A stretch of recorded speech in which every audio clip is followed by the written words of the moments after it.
I first met Ramona when I was in college. Back then she was stocky, with big glasses and bad skin. She majored in art and dressed strangely. I guess you could say that she had her own style. Unfortunately, her independent talent was not something that most guys found sexy or even attractive, myself included. Even though she was an art major and I was a production technology major, we had the same program requirements and ended up taking computer graphics design classes together. She needed a class for her diploma program, and I needed a class as a prerequisite for AutoCAD. We were assigned to do a group project together, and although we took a few classes together, we had never spent much time with each other or even talked before. From the very beginning, we were almost complete opposites. I was running around the track and hanging out on the periphery of the popular crowd. She smoked and hung out on the periphery of the avant-garde, the beatniks, the artistic sect. I dated mostly level 2 cheerleaders and jocks. She was the fat friend and second girlfriend to most of the really beautiful or just really slutty art chicks. While working on our project, we were forced to spend a lot of time together. Human nature made me stare at her. This probably made her look at me too. Anyway, one evening, we had a long conversation that gradually went beyond the scope of the project and became more personal. My next girlfriend came to pick me up, and I was a little sad to leave Ramona. I could also see that she wasn't happy about it either. The next day, when we met in the computer class, Ramona was very cold towards me. "Okay, what did I do now?" I asked her. "You're a fucking idiot," she said, almost crying. I grabbed her hand and led her out of the laboratory to avoid a scandal.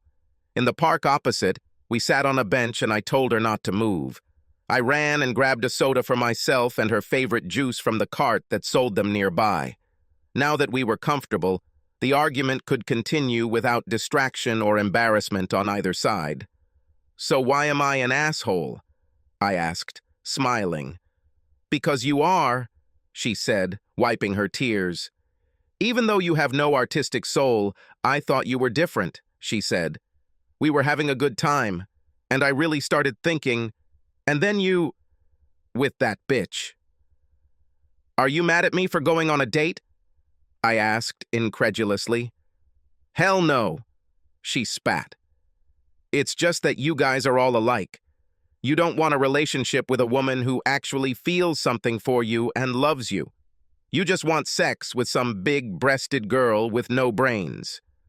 "Well," I said calmly, "big-breasted chicks are smart enough to do one thing that gives them an edge, whether it's dating, relationships, or just sex." She looked at me doubtfully and asked, "What thing?" "They're asking," I snapped. "They communicate. They do things to let the guy know that they are interested." She couldn't think of anything to say. She just sat there, clenching her fists and fuming with anger.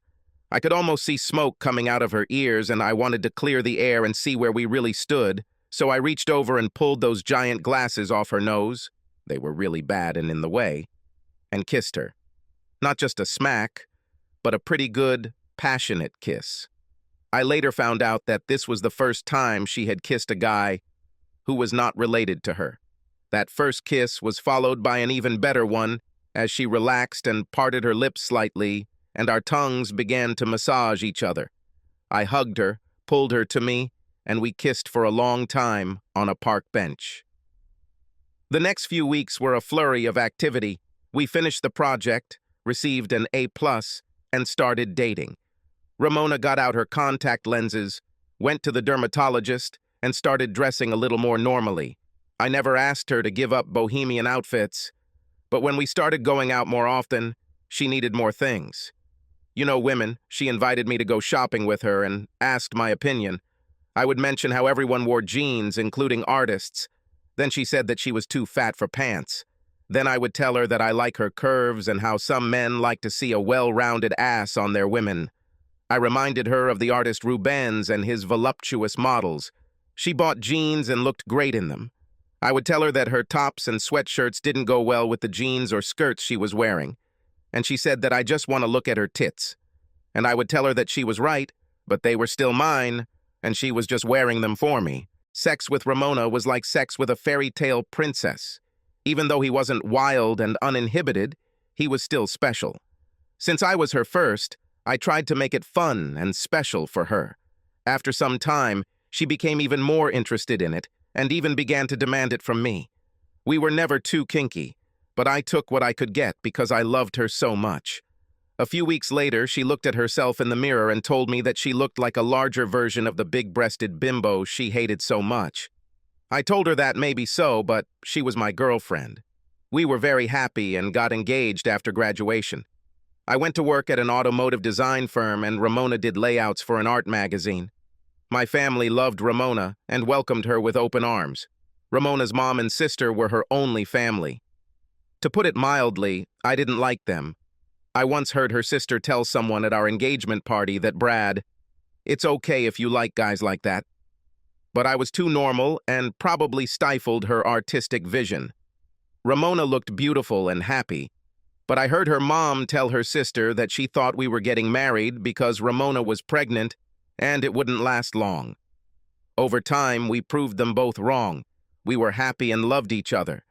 At our 7th anniversary party, her mom started asking when she was going to be a grandma. Ramona and I were her only chance at grandchildren because her sister was incapable. "We're trying, Mom," Ramona said quickly. We tried for several years, but nothing worked. "Don't worry, I made an appointment for both of you," said Maddie, Ramona's mom. She took it upon herself to enroll in a fertility clinic. Naturally, my turn was a week early because I suspect she thought the problem must be with me.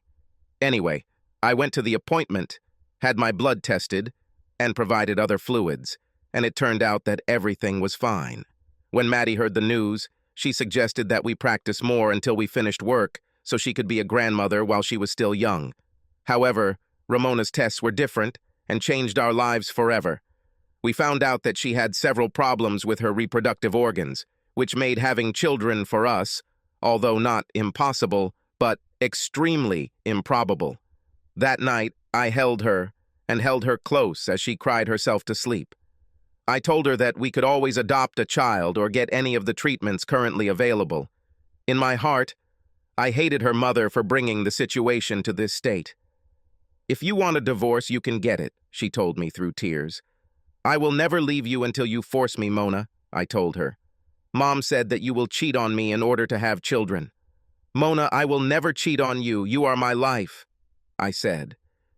She looked into my eyes and asked, "Why do you want to stay with a fat girl who can't have children?" I looked into her eyes, making sure she could see my every expression, and told her, "Because I love you more than anything in the world, and it will kill me if I stay without you." I think she calmed down a little and went to sleep. But to be honest, those days are so blurry now that I can't remember all the details. 2 days later, the clinic called and asked us to come for an appointment. We sat down with the doctor and were concerned when she said she had referred Ramona's tests to a specialist. We were even more shocked to learn that Ramona was in the early stages of a very aggressive strain of cancer. Then all the pieces fell into place. This explained why, at 25, she was always tired for no reason. This explained the soreness of her body some days and her frequent irritability and mood swings. It also scared the crap out of me. Luckily for us, we caught it early enough that the prognosis for her survival was good. She referred us to a specialized oncology facility and made an appointment for the very next day. Ramona had a very long and relatively invasive battery of tests. I took some time off and stayed with her the whole time. I was in the room with her, holding her hand during each test and cheering her on as we waited for each result. Over the next few weeks, Ramona had surgery to remove some lymph nodes and began a radiation therapy program. I stayed in the family suite at the cancer center to sleep next to her. I was there every morning when she woke up and all day. I was even allowed to stay with her overnight until she fell asleep. Her mother and sister visited her from time to time and were always cold to me. I think they thought I had somehow given her cancer. The radiation therapy didn't seem to work and was starting to destroy healthy tissue, not just the cancerous tumors, so we abandoned it in favor of chemotherapy. Ramona had lost about 40 pounds as a result of the radiation, and chemotherapy was probably going to take away her hair, The nurses at the hospital were always angels to me, and they often went above and beyond their job to help me do things for Ramona. One nurse was a godsend. Her name was Kelly, and she was very beautiful. She was tall, slender, and seductive, with bright red hair and green eyes. She always smiled or joked for me every morning when I walked in. She was also there with a hug or a shoulder when I really needed help keeping my cheerful face on. Most nurses in the oncology department worked 4 10-hour shifts and had 3 days off. Kelly worked from 10 p.m. to 8 a.m. She was there when I left Ramona at night, and there when I returned at 6 a.m. the next day. She was always cheerful, at least around me. The only time I remember her getting upset was when she was talking to Ramona's mother, Maddie. Maddie commented that I would probably leave her daughter now that she was sick. Kelly attacked her like I've never seen her before and threatened to throw her to the floor. "This place is fucking depressing," she said. "Most of our patients have very few visitors. Their family and friends are staying away because they can't see them or are afraid the disease may be contagious," she continued. "This man never leaves her side. When she feels bad, he is the one who holds the bucket into which she vomits and then wipes her up. You were here?" she asked. "When she needs to relieve herself, he walks her to the toilet and helps her. You were here when she started losing her hair? He shaved his head to make it look similar?" She laughed, remembering my shiny skull. "Were you here at that time?" she asked irritably. "He gives her a sponge bath so she can carry herself with dignity and not have someone else do it," she said. "You were here?" she asked again. "He spent all his vacation and sick leave on her. Her health insurance won't pay for the treatment, so he's deeply in debt for your daughter," she stated. "And all this time he's been here every day, every damn day." Holding her hand and letting her know that someone loves her no matter what, she snapped. "The next thing you say to or about this person will determine whether you can return to this floor, so be careful," Kelly said, pointing her long, pointy finger at Maddie's face. I wish I had been there to see it. But when I heard about it later, I smiled a little. But the most important thing for me was that Ramona felt better. Several nurses told me about this, and they were all equally angry at Maddie. I noticed that Maddie was much less cold towards me, though, after this fact. She even reached out and patted me on the shoulder when I held Ramona's hand while she took an afternoon nap. The chemotherapy took its toll on Ramona and left her much weaker, but without cancer.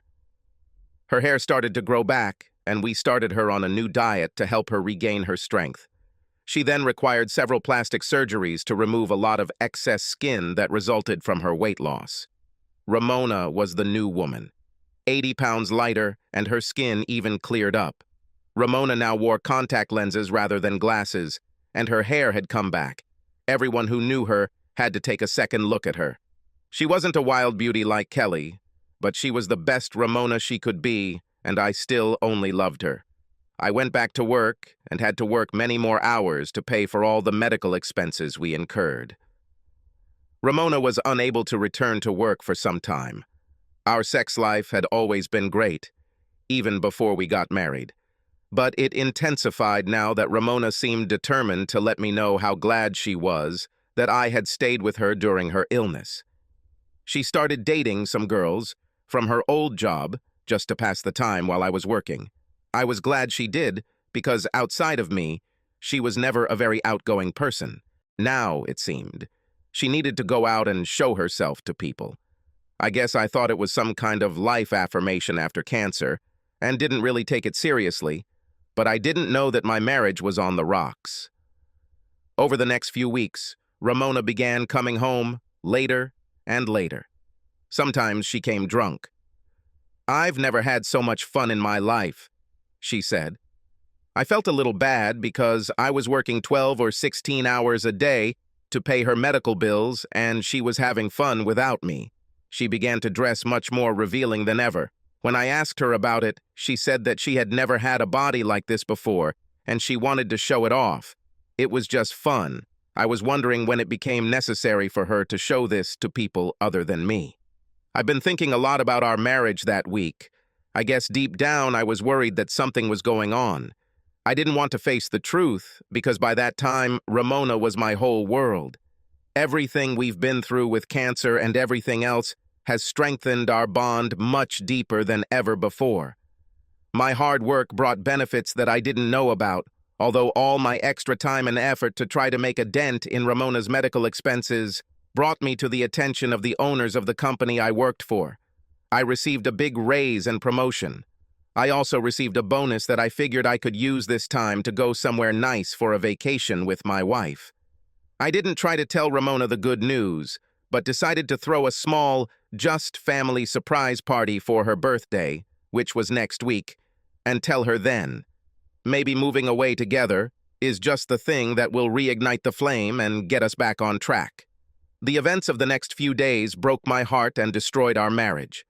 Ramona went to the hospital for a routine checkup to make sure the cancer had not yet developed. They ran some tests and told her they would get back to her with the results. On the way out, Ramona ran into Kelly. Ramona never liked Kelly because Kelly was beautiful and she still thought she was that fat girl. Even now that Ramona had lost weight, she knew she was no match for Kelly next to her. "Hi, Ramona," Kelly said. "It's so strange to see you without your sweet husband." "What do you mean, I'm not without him?" Ramona said. "He's just at work. And anyway, why are you asking about him?" "I didn't mean anything like that. You're just very lucky that you have someone who loves you so much," she said. "Most of the guys out there just want to get what they can get and have some fun. After a while, they fall off. If only someone looked at me the way your husband looks at you," Kelly began, before being interrupted. "Yes, it doesn't matter," said Ramona. Ramona knew I would be stuck at work all day again, and she just wanted to get back to something fun. So she headed towards the bar she had been to the night before. She could probably have a drink and be home before I got there. When Ramona entered the bar, she was grabbed by someone's arms. "Oh, God, I haven't seen you in at least a couple of years, Ramona." It was Kathleen Kinnison, one of Ramona's old college friends. "What are you doing to yourself lately? You've lost a lot of weight." "I almost didn't recognize you," said Kathleen. "How is your husband doing?" she asked. "Hey, Kat," Ramona said. "I'm just hanging out and having fun." They walked up to the table and were soon joined by a group of guys. Ramona got up to dance with one of the guys and was so carried away that she didn't notice the door open. All the guys in the bar noticed when Kelly walked through the door. Ramona was too busy dancing to pay attention to her, but Kelly saw her, saw what she was doing, and with whom. Kelly ordered a sandwich from the grill and went back to work with a new idea. Over the next few days, I worked as hard as usual and still found time to plan Ramona's surprise party. I invited her mother, sister, and several of their friends. I bought her a few gifts and really hoped that this party and trip would reignite the sparks between us. I was pleasantly surprised when my mother-in-law volunteered to help me decorate the apartment for the party. During Ramona's hospital stay, we became a little closer, and she may not have loved me, but she respected my love for her daughter and accepted me. Over the next few days, I noticed a pattern. When I returned home, Ramona always left and returned very late. Our once strong sex life also declined. I couldn't remember the last time we made love. Women constantly pestered me, as if they sensed my need for release. One evening when I returned from work, the phone rang. "Hi, Brad, this is Kelly," she said. "Hey, Kelly, do you have Ramona's test results?" I asked. "No, not until tomorrow, but I need to talk to you about something," she said. "This is very important. Could you meet me somewhere? I promise it won't take long." "How about a park across the street from the hospital?" I suggested. Kelly thought about it and agreed. "I can be there in 20 minutes if you don't mind." "See you there," I said. Kelly thought the park was the best place to meet. She went there with Brad several times during Ramona's hospitalization to cheer him up.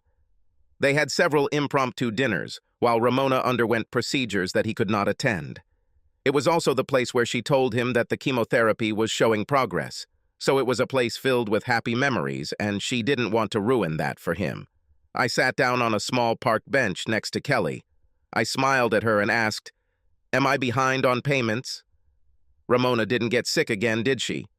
"Yes, she's sick again. But it's not cancer, Kelly said. Over the next few minutes, Kelly told me about the places she had seen my wife lately. She told me what she saw and what she did. She even told me about some of the guys she saw her with.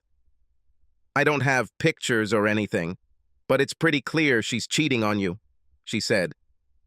Kelly, you are a wonderful nurse, and until now I thought you were a wonderful person too. Ramona would never do that. She loves me, I said, although I didn't believe my words. I'm sorry to tell you this, but you have to be careful, Kelly said. I just hate the thought of her doing this to you.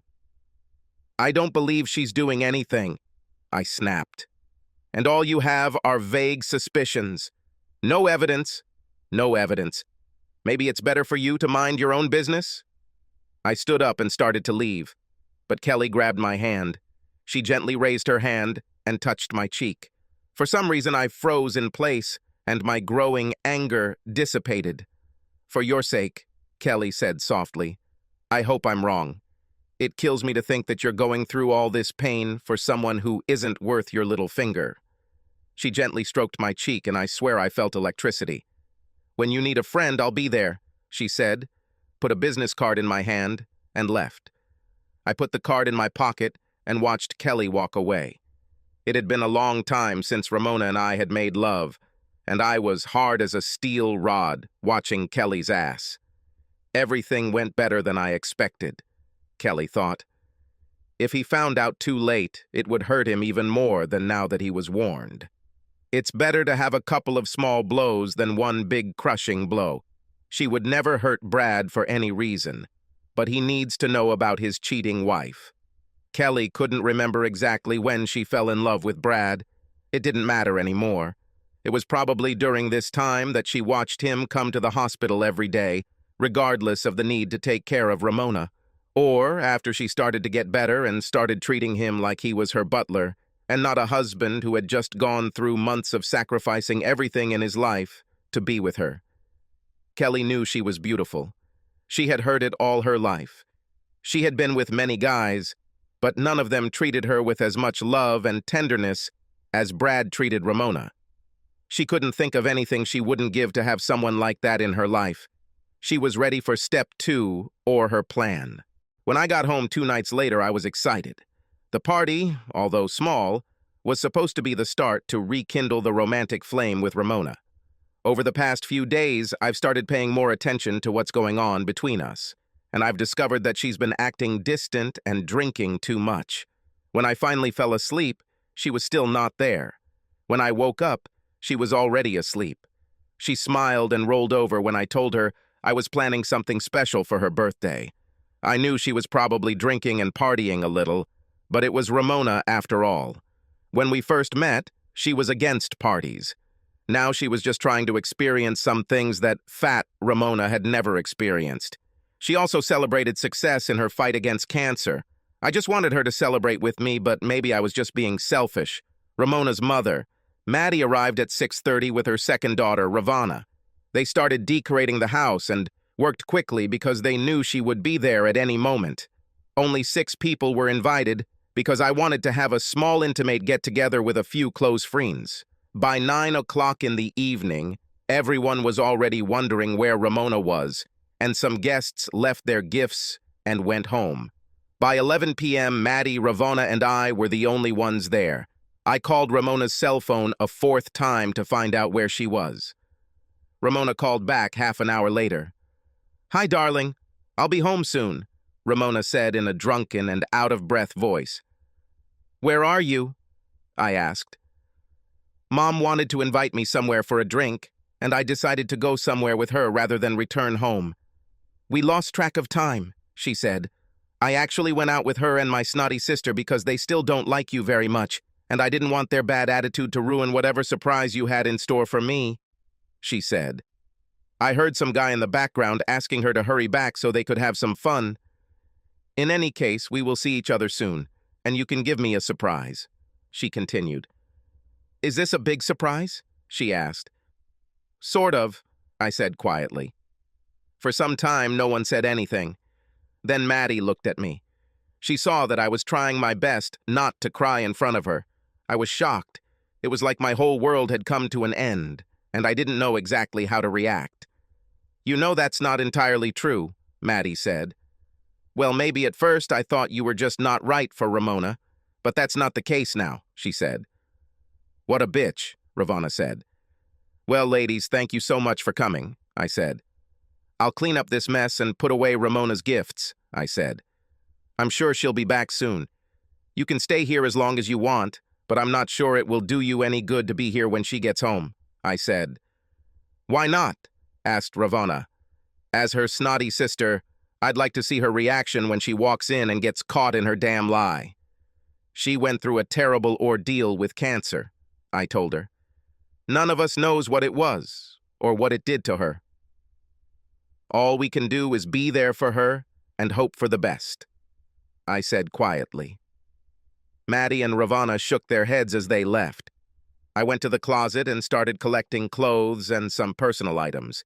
It didn't take me long to pack my things, so I left a note for Ramona on the kitchen table. I packed as much stuff as I could so I wouldn't have to go back for a while. The next day, I was looking for a divorce lawyer while I was at work. I found a few ads online but didn't call any of them. I barely spoke to anyone, and all my colleagues thought I must have been battling a cold or flu. Ramona called me on my cell phone a couple of times and left messages, but I didn't answer. I followed the same pattern for 3 days. Go to work, go home to the motel room where I was staying, sleep, get up and repeat it again and again. On the 3rd day, Kelly sat on the hood of my car as I left the building. She was on the verge of tears, and I didn't know why. "Why the hell didn't you call me?" she asked. I didn't answer. I just looked at her, and the wall I had built to block out my emotions came crashing down. As tears flowed down my cheeks, I quietly said, "Everything you told me turned out to be true." Kelly jumped off the car and hugged me. I felt like a pervert noticing my arousal when her breasts pressed against my chest. "I didn't mean to hurt you. Forgive me if you can," she said. Ramona looked around her apartment. Her head was simply killing her. "What day is today?" she asked. "Brad will need to clean this damn place up when he gets home. Why isn't he home yet? What is this knock?" She stood up, hobbled naked to the door, and looked out the peephole. Phew! It was her mother. She grabbed her robe and opened the door. "Sorry about the mess, Mom," she said. "My husband seems to disappear at work," she continued. "Ramona, where were you and what were you doing?" Maddie asked. "Or, judging by your appearance, with whom you engaged in fornication," she continued. "Mom, what are you talking about?" Ramona asked irritably. "Ramona, why do you have hickey marks on your neck?" Maddie asked. "Oh, damn, Brad better not see this," Ramona said. "Mom, bring me some coffee, my head is pounding," she asked. Maddie reluctantly went into the kitchen and started making coffee. "So how did you hide your lie that night?" Maddie asked. "What lie, Mom?" asked Ramona. "The lies you told your husband on your birthday," Maddie said. "Ramona, when you told him you were with me and your sister, we were standing here next to him at the time," Maddie said. Ramona's eyes snapped open. "I better think of something to say before he gets home," she said. "You have to help me come up with a plan, Mom." "Why should I?" Maddie asked. "Mom, I understand that I did some things that I shouldn't have done," she said. "But it was all just for fun. I just wanted to be able to do things I never did when I was younger," she said. "When I was younger, I was Fat Ramona. Always the fat friend of the hot girl, never the one they wanted," she said. "Then I met Brad, and everything changed," she said. "I became more confident. I dressed better because to him I was the hot girl. But to him I was just a hot girl, and only because he loves me. But now that I've lost weight, I'm getting the attention of more and more guys, which is refreshing," she said. "Now I can play with them a little and throw them away whenever I want. Now I have a choice, and it's fun," she said. "This is not serious. I would never truly leave Brad because I love him. I'm just having a little fun," she said. "But you said it yourself, Mom, that he's ordinary and boring. and Brad will never know anyway, she said. He always works anyway, she continued. He better get involved in the game, otherwise he will lose me. Just like now, he should be home by now, she said. That's probably true, Maddie said quietly. She walked up to Ramona and handed her the note she found in the kitchen. Dear Ramona, I'm really glad you're having fun. After what you've been through, you deserve it. Almost no one beats cancer, but you entered this fight and won. You didn't just defeat him, you destroyed him. In fact, you came out a stronger, even more beautiful person than before. From the very beginning, I knew you were special, and I fell madly in love with you. Now you have the confidence to go out and let everyone see how special you are and how big your heart is. You deserve it too. Now I understand that there is simply no place for me in your life and in your heart. After all, you won my heart a long time ago, and you deserve to keep moving forward. I hope you get this note tonight and call me so we can talk about where we go next, if we go anywhere at all. If I don't hear from you tonight, I'll just assume the worst and file for divorce so you can be free of me. You can take the apartment because I still won't be able to return there. There are too many memories there. I just hope your next man is more worthy of you than I am. I tried my best, did everything I could for you. Obviously, I was lacking in something, and you deserve better. I will always love you. Brad. After reading the letter, Ramona collapsed on the floor, sobbing. Maddie looked at her daughter and thought, what a fool I raised. Across town, Kelly took Brad to her home. She walked around the car and opened the door. She reached out and pulled his limp arms to pull him out of the car. She walked him to her door and opened it, pulling him inside. She sat him down on the sofa and started talking to him. She could tell he had been on autopilot for days, just going through the motions, but now he has completely crashed. He's much stronger than he thinks, she thought. I'm going to help him get rid of this bitch. Kelly knew now was not the time to share any remaining information about Ramona with him. Brad and Ramona have been under surveillance by a detective firm for the past week. She knew the exact date and time he left her, but wanted to give him a few days before meeting him. Ramona had done much more than Brad knew, and she wasn't sure his fragile psyche could handle it. She left Brad sitting on the couch and changed into shorts and a t-shirt. She cooked them dinner of steaks and salad. She ate her steak while Brad moved his fork around his plate thoughtfully. During all this time, neither of them spoke a word. After dinner, Kelly checked Brad's cell phone, turning it off on purpose just in case. There have been no messages on it yet. This was a good sign, which meant the bitch was still too drunk to realize he was gone. Kelly called the hospital and said she would be away for a couple of days on personal matters. Then she asked Brad to call too. He didn't want to miss work because he still had bills to pay, and he couldn't do it by missing time at work. Kelly didn't take no for an answer. Brad called and took 2 days off. Kelly brought him a blanket and laid him on the couch. She hugged him like a child and kissed his forehead. If you need me, I'm here, she said, pointing upstairs to her bedroom. That evening, Ramona called Brad's cell phone 20 times. Pick up this damn pipe, she thought. Where the hell is he? She just needed to explain it to him. She didn't want a divorce. She also could not live without him. He was her rock, her anchor. Yes, she had done some things in the past few weeks, but none of it mattered. It was just fun. Her marriage was her life. Brad was the only person who truly loved her. Even when she was fat and no one else knew she was special, Brad knew. When she got cancer, she didn't beat it. They did. Without him, she would have given up long ago, but he didn't allow it. She remembered thousands of stupid things he had done. She still remembered the day he came in with his hair shaved. How could she be so stupid? She called him again. Then she called him at work. She knew he would be there because he was still working as many hours as he could to pay her medical bills. His boss told her that he took a couple of days off. He also gave her Brad's new office number and reminded her that Brad had been working in a different department since he was promoted. When did Brad get his promotion? Ramona felt very bad. For the first time, she realized that Brad's return might not happen as she expected. Until now, it seemed to her that he was sulking and angry. She could easily overcome his anger by calling him and asking him to come home. Once he gets home, A little talk and sex and everything will be fine. She would spend the rest of their lives together to make amends to him. She had thought a lot over the past few hours and realized that her fun probably wasn't worth the risk of losing Brad. She started out so smart. How did she become one of those stupid girls she hated so much in college? She wanted to have a little fun and pamper herself a little. Now she realized that, after all, she was not in control of the situation. Strange men gave her the illusion of control in exchange for what she should only have given to Brad. There was no love, just meaningless, drunken sex. Now all that was left was to ask how much Brad knew and what he needed to forgive her.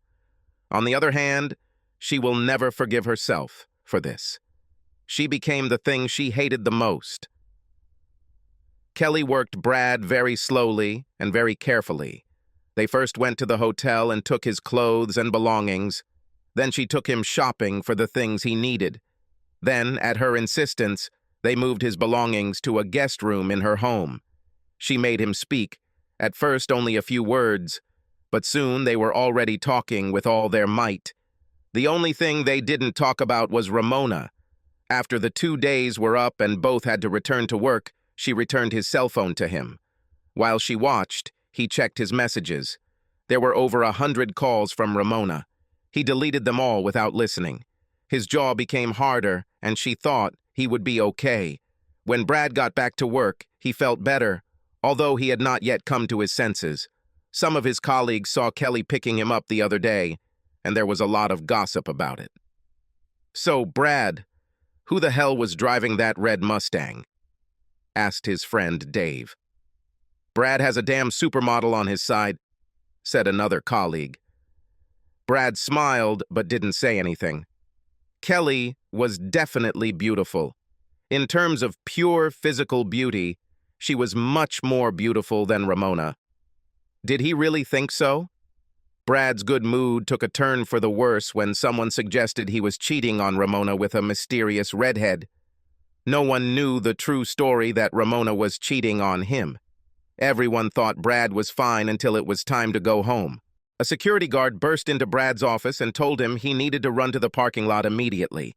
Brad thought someone might have hit or damaged his car. He was unprepared for the scene he found. Brad heard screams before he even got to the parking lot. "What the fuck are you doing on my husband's car? You damn family-destroying bitch!" Ramona screamed. "You left him when you did your magic trick," Kelly answered just as loudly. "What the hell are you talking about?" asked Ramona. "You disappeared into a liquor bottle and turned into a traitor," Kelly spat. Guards kept the women away from each other, but a large crowd had already gathered to watch. Brad walked over to Kelly and put her in the Mustang. He quietly told her to go to her house and said that he would follow her immediately. He then told the guards to detain Ramona for at least 10 minutes and drove off after Kelly. He saw Ramona screaming after him. He still loved her more than ever, but now he was angry. "Brad, we need to talk," she shouted. "We'll work it out. You still love me?" "I see it in your eyes." The worst thing is that she was right. Brad left with tears in his eyes. Later, at Kelly's house, Brad was ready to talk. "What are you going to do, Brad?" Kelly asked. "I guess I want to know what happened to my marriage," Brad said. "Do you really want to know this?" Kelly asked. "Of course," Brad replied. "I don't think so," Kelly said. She entered her office and pulled out a large manila envelope. She placed it on the table in front of him and said, "Everything is here, but please don't open it." "What's in the envelope?" asked Brad. "When I came to tell you about her after I saw her, you said I had no proof," Kelly said. "And you were right.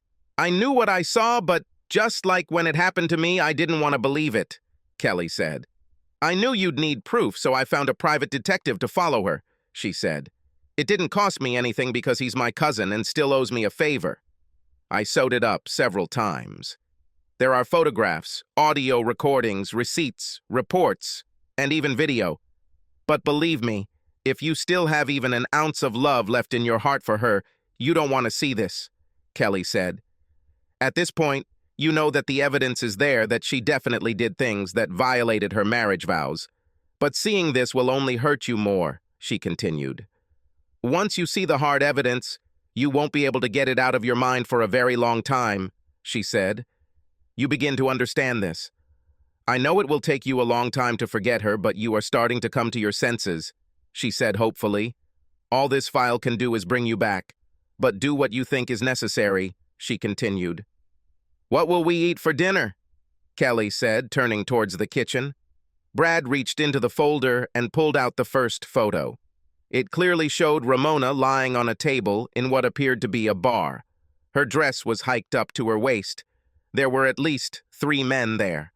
Up until this point, Brad thought his separation from Ramona was painful. But the sight of the photograph was like a physical blow. He had difficulty concentrating or even breathing. He put the photo back in the folder and threw it across the room. He sat down on Kelly's couch and closed his eyes. He felt Kelly sit down next to him and hug him. The rest of the night they just sat together, not talking. The next morning, they both said they were sick and went to see a divorce lawyer Kelly knew about. I'll try to make this as quick and painless as possible, said Sherry, Brad's new lawyer. You have no children and almost no property. The only thing worth fighting for is her medical bills. I'll pay for them, Brad said. Why? Sherry asked. You're deeply in debt because of her, Sherry said. And how did she repay you? Acting like...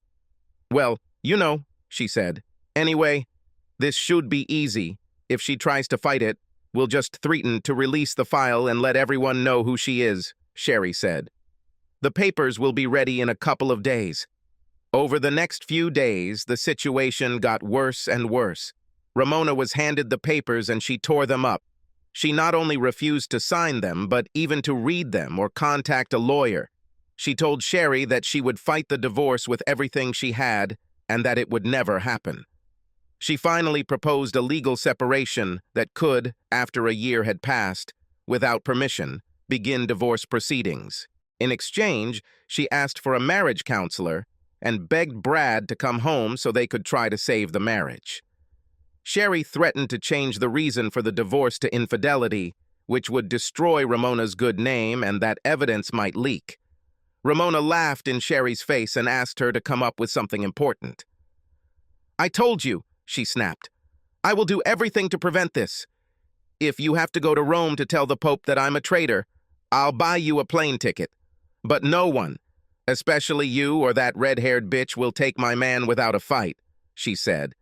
She also refused to listen to any other proposals until she had a chance to talk to Brad. She's so mean, Sherry told Brad later. If I were you, I would go to the meeting, she said. If you refuse to communicate with her, it will look bad in front of the judge. 2 days later, Brad found himself in Sherry's office, face to face with Ramona. Why are you doing this to us? She asked. You did this to us, Ramona, he answered calmly. Okay, I got a little out of control, drank too much and ignored you a little, she said. I understand that you have a reason to be upset, she continued. But this is not a reason for you to throw away 10 years of our life together, she said seriously. I love you, Brad. You have to believe me, Ramona said. You forgot that you lied to me, deceived me, and broke my heart, Brad said. You did a lot of things that I never thought you were capable of. You didn't consider my feelings at all, Ramona, he said. It was all about you and making you feel good. But Brad, I had cancer. You don't know what it is, she said sadly. And after I got over that, I wanted to just explore life for a while, she told him. After defeating something like this, priorities and views change, she said. Ramona, I understand what you're thinking, but you're wrong, Brad said. And now you will have as much time to explore the world as your heart desires. I won't bother you anymore. You can be the biggest slut in the world. You can entertain entire rooms full of guys every night and no one will care. Brad stood up and walked away, and Ramona started yelling at him. Brad, you can't just leave me. What do you mean I'm wrong? Brad leaned back in his chair and motioned for Ramona to sit too. Ramona, you didn't have cancer, Brad said seriously. What? She began as Brad raised his hand to silence her. We had cancer, he said with tears in his eyes. I was there every damn day in the hospital, he snapped. Only it was worse for me. You felt it, but they gave you medicine for the pain, he said. I had to sit there and watch illness devastate the person I loved most. Powerless to do anything, but I had to watch. There were times when I felt so guilty that I was ready to do anything, said Brad. If I could take your place, I would, he said. And I could, but I never left you, he told her. I had to pretend, to be cheerful, so that you could maintain hope and good spirits, he said. But inside, I was dying a little, every day. Every night when they forced me to leave you, I went home and cried for hours, he said. I was so afraid of losing you and not spending the rest of our lives together. And then, every morning, I had to put on a cheerful, confident expression again. When it was all over, having gone through it, as you put it, I was just as ready to explore life and have fun, he said. But the person I wanted to have fun with was busy drinking and apparently other men besides the husband who went through it with her, he told her while she looked at her feet. And one of us had to work hard to start paying all your medical expenses, he said. So, you have a new body and a new way of looking at things, and I have hundreds of thousands of dollars in debt. You have new priorities, and my wife is a cheater.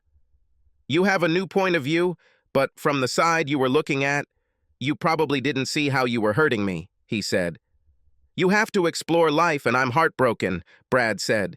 You claim to love me? How do you think I'll feel when I hear about all the guys you've had sex with? He asked. I'm sure they're all great guys, Ramona. But where were they when you were in the hospital dying? He asked again. Cancer may not have killed your body, but the consequences certainly killed our marriage, he said seriously. Maybe it wasn't cancer, but just you, he said quietly. Sign the damn papers, Ramona. I have nothing more to say to you, ever. Brad left the room. Ramona sat in a chair for a long time and just cried. Kelly was waiting for Brad outside the lawyer's office. She saw that the meeting was difficult and he didn't need someone to make his depression worse. He was upset and didn't feel very well and didn't want to talk about himself or anything at all. As they walked to Kelly's 2003 Mustang SVT Cobra, Kelly tossed Brad the keys. Brad loved this car. In 2003, the SVT Cobra was also known as the Terminator. For a long time, it was the fastest production Mustang ever made. Take us home, she said, smiling at him. In the end, your divorce will go through, whether she signs the papers or not. Can we just go for a little ride? Asked Brad. No, Kelly said. We have to spend the rest of our lives traveling. You're in pain right now, and I have to feed you something, she said. Brad pulled into the parking lot of Kelly's house. They got out of the car and entered the building. Brad took a long look over his shoulder at the car. It would be really fun to drive it for a while longer. Kelly opened the door and went inside without him. As he watched her slowly cross the room, he noticed that she had already taken off her coat and thrown it on the living room floor. She continued to walk away from him towards the stairs leading to her upstairs bedroom. She took off her blouse as she walked and turned to look at him with a smile playing on her lips. As she climbed the first step, she kicked off first one shoe, then the other. Halfway up the stairs, she slipped out of her tights, dangled them from her slender finger, and just stood there, motioning for him to follow her. She turned and continued slowly up the long stairs, and when she reached the top, she took off her skirt and left it there. Brad was amazed at the amount of pure alabaster skin on display for him to see. For the first time in weeks, he realized that he was still alive. He quickly climbed the stairs, picking up his discarded clothes as he went. He didn't know why he was lifting. He just did it. When he reached the top of the stairs, Kelly had not yet left. She was waiting for him, but she was busy. In that secretive manner known only to women and circus acrobats, Kelly reached back and unclasped her bra. Freed from their bonds, Kelly's breasts surged forward and quivered. Brad found it hard to breathe as he looked at her, and even harder to think. "Come and take me," she said, and ran down the corridor. Suddenly, Brad understood the words of the great American press secretary George Clinton in his great creation, Atomic Dog. Why should I be like this? Why should I chase a cat? Now everything was clear. Brad chased Kelly down the hallway to her bedroom. There he found her waiting for him on the bed. She knelt down and slowly undressed him. She took her time and licked each new body part that was exposed as his clothes joined hers on the floor. As the pile of clothes grew, the time approached when they too would be connected only more completely than their clothes. "Kelly, Brad began. But she stopped him with her finger. Where Ramona was soft and submissive during sex, Kelly was wild and crazy as hell. She was both a participant and a fan. She used her body to let Brad know that she was his, anytime he wanted her. Anytime he wanted her. Forever. They did everything they could think of. And in the end, Kelly got what she wanted. She took Brad's thoughts away from Ramona and the past, and onto her and the future. Kelly's first husband cheated on her, so she knew that some men would cheat on anyone, even a beautiful woman like her. She remembered what he said to her when she caught him for the third and final time. A woman, no matter how beautifully she is wrapped, becomes stale after a while, and you need to find a fresh one. She left him immediately after that, and for a long time hoped to find someone who would love her and treat her as special. The way he treated Ramona, she was sure Brad was the guy, and she was lucky when his marriage ended. Ramona's loss was her gain, and she will spend the rest of her life treating Brad the way he should be treated. Several weeks later, Ramona still hadn't signed the papers and had no intention of doing so. She tried to get a detective to follow Brad and catch him with Kelly so she could file on her own and possibly have his divorce petition rejected. According to Ramona, this will work because they will be even. She had her passions, he had his, to get revenge, and they could be together again, as they should have been. She just hoped it wouldn't take too long because she missed him so much, and she also wasn't feeling well. No one seemed to care about her anymore. When Brad returned home, he would pick her up and make love to her, and he would take care of her, clean their apartment, and make her feel good again. First of all, he will make her feel special again. It may take them a while to get over it, but they will do it. But one day she accidentally saw Brad and Kelly in a restaurant and watched them through the window. Kelly reached across the table and gently touched Brad's cheek. He held her hand in place, turned it, and kissed it. Her Brad didn't do what Ramona planned to do. He should have just had sex with Kelly like Ramona did. But Brad was clearly in love with Kelly. Ramona realized what she had given up and came unstuck. She ran into the restaurant screaming at Kelly. "Get away from my husband, you cheap bitch," Ramona screamed. "You threw it away," Kelly snapped. "No, I didn't do it," Ramona screamed. "I was just having fun. I never wanted him to leave me." "You won't get my husband," Ramona screamed. "I already have it," Kelly snapped. "He would already be my husband if you would just sign those damn papers." "No way in hell," Ramona screamed again. "First, I'll kill you." As they watched, Ramona's face grew very pale. She felt dizzy and could barely stand. She sat down on the floor and said she didn't feel well. Having come to her senses, she left the restaurant. 3 months later, Brad and Kelly got married. Ramona, true to her words, never signed the divorce papers. Her cancer returned in full force, and she was hospitalized again. She received great care, but it wasn't the same. Without someone by her side to help her fight the disease, she lost the will to live. She spent a lot of time at the hospital asking about Brad or writing letters to him. She begged him to forgive her and take her back, or just visit her. He offered to visit her if only she would sign the papers. This time, the fight against cancer was short and brutal. She wasted away for a month and then died.